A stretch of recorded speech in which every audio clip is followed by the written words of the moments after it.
Titik sa iba't ibang kaugalian ng paggunita ng mga deboto sa Semana Santa.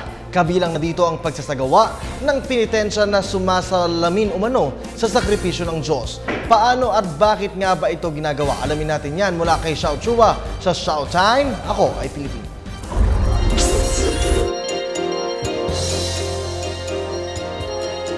Makasaysayang araw po, it's Showtime! Bagamat payak ang paggunita sa loob ng institusyonal na simbahan tuwing Biyernes Santo, ang paggunita ng mga Pilipino sa labas nito ay makulay, kung hindi man madugo.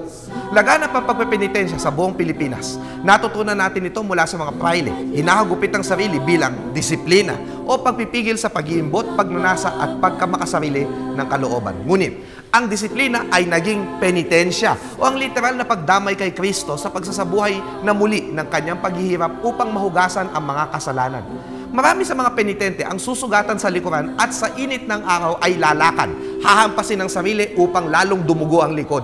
Ang iba ay nagbubuhat ng mga krus at sa bawat pabasa ay dadapa sa init ng aspalto. Sa Kutod, San Fernando, literal na nagpapapako sa krus sa loob ng ilang minuto ang mga penitente. Sa Bulacan, naging popular si Lucia Reyes na nadama na pinili siya ng Diyos na gawin ang sakripisyong ito sa maraming taon. Para sa marami, kalokohan ito. Ngunit, kung titignan ang kultura natin bago dumating ang mga Espanyol, may template na tayo nito. Nagpapalupot sa kanilang mga braso at leeg ang mga Tagalog sa pagkamatay ng kanilang dato na penitensya na ngayon para sa pinakadakilang dato sa lahat, si Jesucristo. Gayun din sa tuwing nagkakasakit ang isang tao, winiwisikan siya ng dugo ng baboy upang mawala ang kanyang sakit.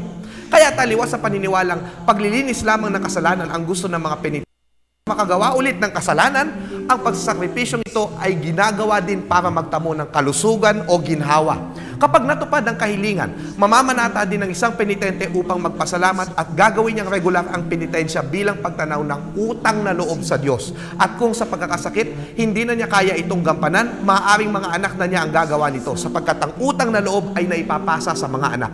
Sa Kalayaan, Laguna, nakakatuwa mga bata ay nagpepenitensya din sa kanilang mga kasalanan sa pamamagitan ng tinggulong o paggulong sa mainit na kalsada, suot ang mga tuyong dahon ng saging at pagdapa habang nananalangin. Matapos ang penitensya, tutungo sa ilog ang mga penitente upang maghugas ng sugat, balik sa trabaho kinabukasan.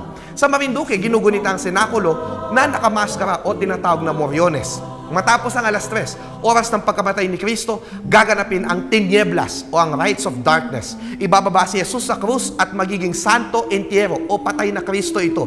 Lilinisin at aayusan tulad ng kung paano inaayusan ang mga patay sa Cordillera. Kung pinapausukan at iniinom sa Cordillera, ang huling katas ng patay sa Laguna, pinapausukan din ang Kristo at ang pinamunas na panyo ay nagiging anting-anting. Magkakaroon ng taimtim na posisyon sa tulad ng paglilibing kay Jesus.